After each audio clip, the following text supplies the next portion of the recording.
waxaan ma qarankiiba mise waa maamul goboleed war waxaan heshiiskana la galay waayo heshiiskan la galay halkeebuu ka dhacaya xuduudeenu maanta leenahay maamul goboleedkaasi Puntland ee keeshiliga iyo nigiska kaliyaata oo Axmed Madoobe uu ku soo reebay oo maanta Xasan Sheekh xabaalo fadhe wif waa kala dhex baxay nigis yar iyo keeshil yar oo kaliyaatay hooyadii federaalku ay maanta ay xidhantay hooyadu markay asturnayd heshiis caadi ah heer caalami ah la geli karaynay faa'iidada inoogu jirta waa maxay calaykow heshiiskani dadkana la gashay halkeebuu ka dhacaya xuduudkii aynu isku haynay ma ka tanaasuleen maamul goboleedkii ay taageerayeen maanta boqolkiiba boqol ma u aqoonsan yihiin argagixiso nabadda geeska Afrika halis fara badan ku ah iyo ammaanka iyo isku socodka maamul goboleedka Puntland iyo Jamhuuriyadda Somaliland gobolada Sanaag meelaha ay ka maamusho ee ay calankeedu ka babanayo maamul goboleedkaasi Puntland ma kaaga tanaasuleen oo boqolkiiba boqol xuduudda Somaliland ee ay Somaliland leedahay ee ah ilaa iyo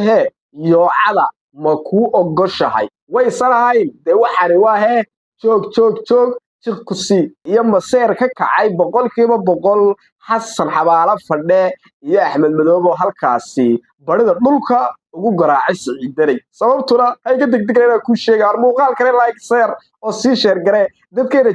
reer Somaliland siyaasadda Soomaaliya ayaysan ka waraynin badidoodu waana sababta ay arrinkani dad fara badan ay u arkaan inay Somaliland ay faa'iido ay ugu jirto balse halkani waxa kugu aan xaqiijinayaa kugula wadaagaya boqolkiiba boqol heshiiskani waxa uu ku lug leeyahay iyo halka uu u socdo iyo kaarka maanta Jamhuuriyadda Somaliland la marsaday ee qarannimadeeni lagu gowracay iyagoo calayka iyo maaragtay xukuumaddiisa fadhiidka ma dheertay ay u arkaan in ay waxani ay faa'iido ay Jamhuuriyadda Somaliland ay tahay waayahay maanta maxaa kula siiyay ee isku soo beegay Xasan Sheekh iyo Axmed Madoobe marka ay kulmeen iyo sidoo kale in heshiis ay wada galaan Jamhuuriyadda Somaliland iyo maamul goboleedkaasi Puntland halkaasi boqolkiiba boqol waxa ay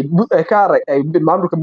goboleedkaasi Puntland uu ka dhaxarkay Somaliland xildhibaanada taandhada lagu soo dooran doono xeradii baa maanta si toos ah loogu laabanaya horta oo doorasho Soomaaliya qof iyo codi ka dhacaysa ma jirto baabacada timig soo baxaya waa maya taandhadii baa lagu laabanaya maadaama taandhadii lagu laabanayo uusan Siciidanay uusan harti gacantiisa ugu jirin oo maanta Xasan Sheekh gal horaba uu jeebada harti ku shubtay hadii yihiin warsangeli bar ka mid ah iyo sidoo kale dhulbahanto dhan ay maanta Xasan Sheekh birmada Xasan Sheekh ay wada saaran tahay sidoo kalena kii ugu dambeeyay ee uu haystay ee lacag dheeri ahaana isla maanta halkaasi toosa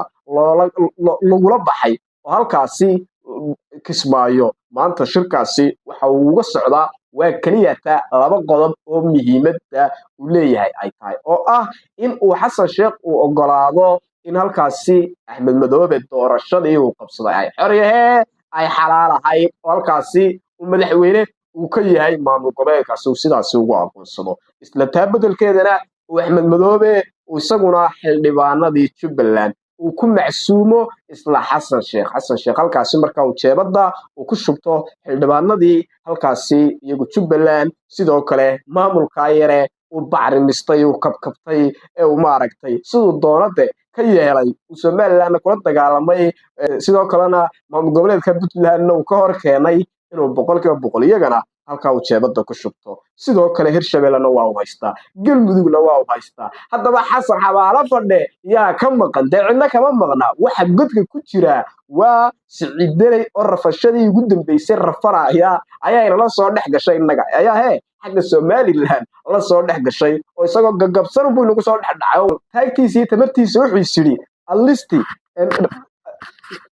alist reesha Isxaaq halka jooga adeero gacaliyaadna jeebada ku shubo oo boqolkiiba boqol mar hore boqor buurmado markii uu maxaabiista laga marsanay kaarka boqor buurmado halkaasi tagay waa kii hore u cadeeyay adeero gacaliya inuu halkaasi ugu ololeynayo isla doorashada soo socota Siciidanay oo ninka Bulamiirka Soomaalidii burburinaya uu ka soo horjeeday Xasan xabaalo fadhe waa sida ay wax u socdaan marka boqolkiiba boqol wax allaale wax Somaliland faa'iido ugu jirta calayka iyo tiimkiisani aan adduunkaba waru haynin kuwa maanta ina xukuma ee uu wasiirada u doortay dalkii ka talinaya waa noocadani sheeganaya in ay wasiir u yihiin reerkooda waa kii diintii awqaafto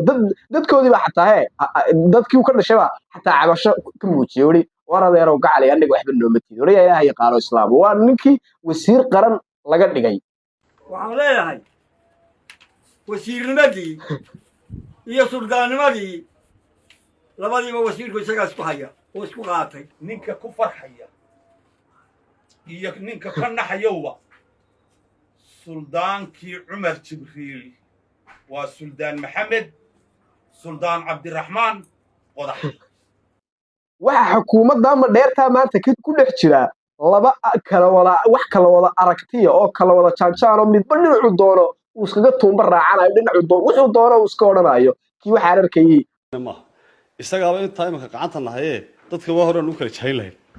dadkan walaa cirraha nagu sii daayo waan leynahay annagaaba buquujin lahayna cirraa naga hahaya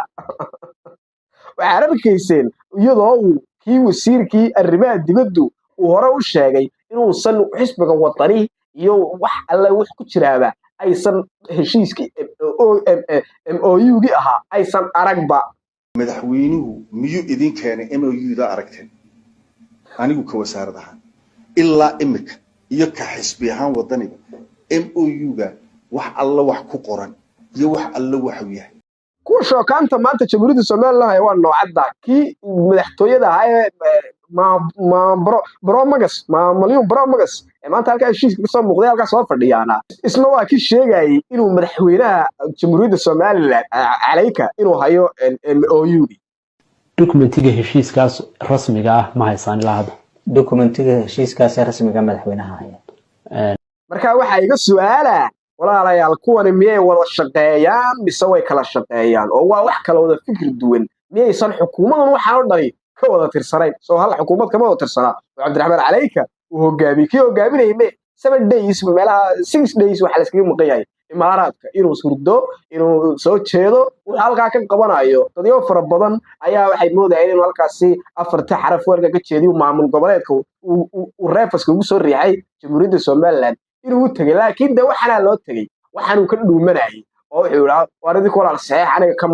kamaraduhu yeelay ugu dhicile maambro mugasiyo wuxuu diray wasiirkii gaashaandhigga iyo waxa halka ka muuqda inay maamul goboleedkaasi Puntland ay la socdo saxiixaan heshiiskaasi dhigaya inay maamul goboleedkaasi Puntland uu taageero in madax banaanida Soomaaliland ay xaq u leedahay sidoo kale la dagaalanka argagixisada argagixisada la dagaalamina maanta ma dhul bahante ayaa argagixiso iyo warsingeli ayaa ay maamul goboleedkii Puntland ay u aqoonsadeen iyo jamhuuriyaddii Soomaaliland maadaama inuu dhul bahante niraano dhul bahante waa meeshu deegaankiisu Soomaaliland ayaa ay ka tirsan tahay waa maxay waxa loo aqoonsaday argagixisada la dagaalamaya adiga fikirkaaga maamul goboleedka maanta Puntland jamhuuriyadda Soomaaliland heshiiskaas ay la gashay faa'iido miyuu u yahay faa'iidada maxaa ugu yahay ee ay ka faa'iideysaa heshiiskaasi ay la gashay jamhuuriyadda Soomaaliland iyadoo inuu soonahay inay maamul goboleedkaasi Puntland uu ka tanaasulin hal dhibic oo uu sheegto oo ilaa ceer gaabo uusan si caadi ugu tanaasulin oo uu aaminsan yahay inuu isagu maamulo oo deegaankoodii uu yahay oo laascaanood ay dastuurka ugu taalo oo buuhoodle dastuurka ugu yaalo oo cayn waxay ugu daraan kuwaasna ay sheeganayaan dhulbaato inuu dastuurka ugu yaalo waxaas dhan iyagu oo ka tanaasulin 100% oo aan si cad u sheegin xuduudka Soomaaliland iyo maamul goboleedkaasi Puntland u dhaxeeya waa maxay faa'iidada ku jirta in heshiis lala galo hadduu yahay heshiis iskaashi dhaqaale iyo amni awalna maamul goboleedka Puntland iyo Soomaaliland waa ka dhaxeeyo mar walba wuxuu iska burburi jiray kaliya taa markuu dagaalo ay dhacaan inta kalena waa uu shaqayn jiray sida maanta laakiin maanta ma shaqayn karo waa lagu dhex jiraa ma kuwana laga dulboodayaa warbal waxaan isku kay qabadsiiya tiimkan wata calayko ku taageersan inuu maamul goboleedkani Puntland uu heshiis la galo faa'iido inoogu jirta walaalayaal ii sheegaan uu khasaaraha inoogu jira waniga idin sheegay oo inaga uu kaarlayna marsanayo oo siyaasadda naflacaaridka siciidanay haysa ee ku soo foorarsatay inuu firxadkii inaga la soo galay